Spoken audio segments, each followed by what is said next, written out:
Let's go ahead and set you up for success. Stick around.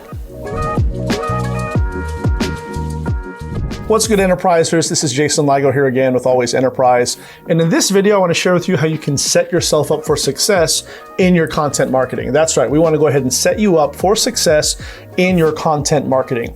Now, we all know that content is king. In this day and time, you absolutely cannot succeed online without an effective content marketing strategy. So much so that even 78% of all successful CMOs, that is Chief Marketing Officers of successful companies, all of them venture out to say that without a good content marketing strategy, you're going to be pretty much dead in the water. And the future of all online marketing comes down to having a solid content marketing strategy. With that said, in this video, I want to give you 3 suggestions as far as how you can set yourself up for success in your content marketing. That is the best way to pretty much set yourself up in the beginning so that you can get a lot more out of your content marketing strategy rather than just, trying to bang things out and see what sticks to the wall. That's not the way to go. So let's go ahead and dive right in. Number 1, start with the end in mind. Now, it's important to realize from the onset that the whole purpose of creating all of this wonderful content is not just so you can tickle people's ears, get attention online, or make yourself feel good, or just pass your time.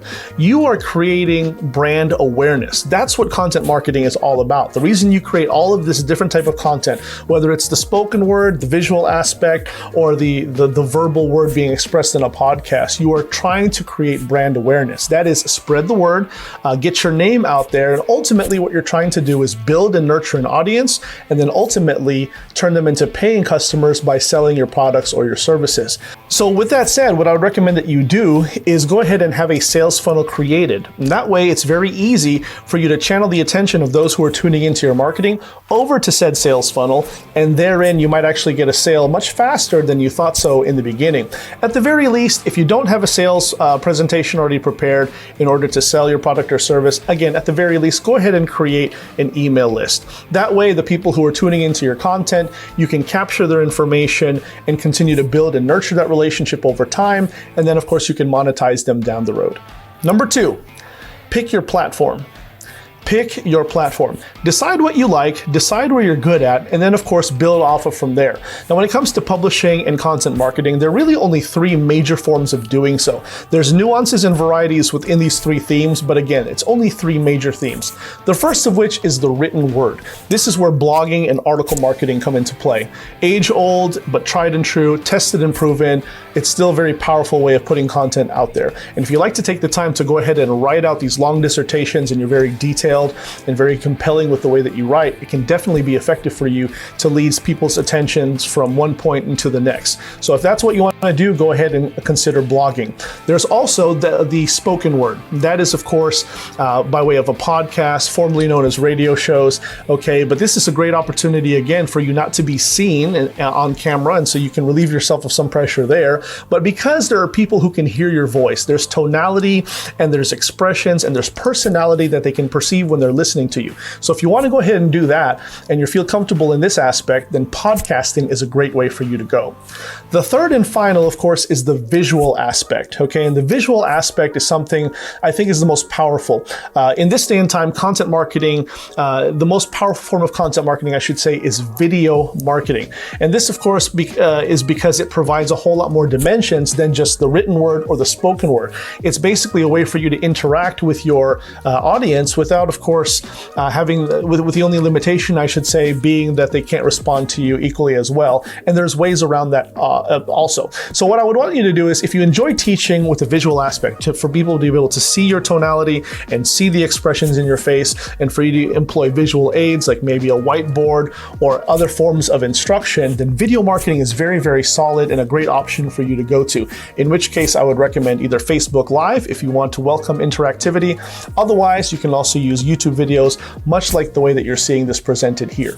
Video marketing is good. So pick one that you like, pick one that you're good at, and stay with that platform. Now, over time, does it make sense to go ahead and try to cross-pollinate and learn other platforms? Sure it does. But in the beginning, pick one that you like, get good at it, learn from it, and then go from there.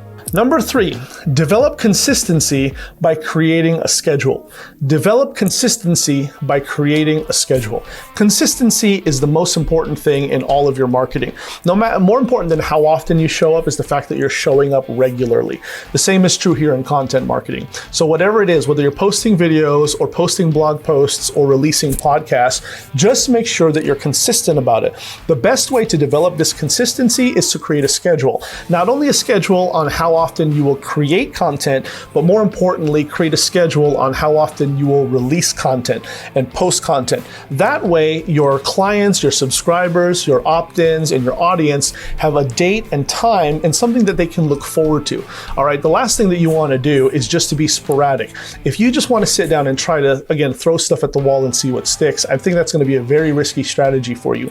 Rather than do that, go ahead and let your audience know, or at least, you can perform it by way of your actions, that there is a certain day that you release videos, you post new content, you post a new episode, whatever it is you want to call it, and get them conditioned to tuning in to your brand new offerings. This way, later on, when you have something important to present, like a sales offer or a special promotion, they'll tune in very, very quickly. They'll be seamless. There'll be no questions about it. And I promise you it'll be better for you in the long run. There you have it, my friends. This is Jason Ligo here again with Always Enterprise. I trust this was valuable to you. Go ahead and leave me a comment below and figure out which one of these tips that you're going to implement into your content marketing strategy. Most importantly, make sure you subscribe to the channel and hit the notification bell so that you don't miss out on any more hot new content that I got coming down the pipe just for you. This is Jason Ligo with Always Enterprise. I'll see you next time. Take care.